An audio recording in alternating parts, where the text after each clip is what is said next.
Барлықтарыңызға сәлем, каналыма қош келдіңіздер. Бүгін піскен еттен етті бәліш, улитка, яғни ұлу бәлішін дайындайтын боламын. Видеоны көрмес бұрын подписация батырмасын басып, тіркеліп қойыңыздар.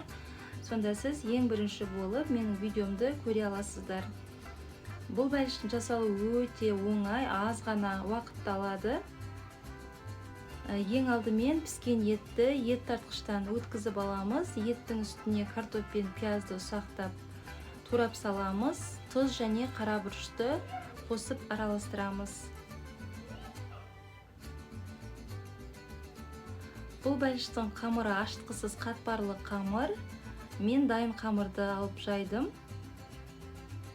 Қазақша контенттің дамуына үлес қосып, менің каналымдағы видео рецепттерге лайк басып, немесе дизлайк басып, пікір қалдыра отырыңыздар. Қамырды жайып болған соң, жалпақтығы 7 сантиметрдей етіп, бөліктерге бөліп аламыз. Қамырға етті қоспамызды қамырдың бойымен бірдей етіп салып шығамыз. Мен бір қамырға екінші қамырды жалғап түйдім. Қамырды бетін жауып түйіп шығамыз. Қаттырақ басып, барлығын түйіп шығамыз.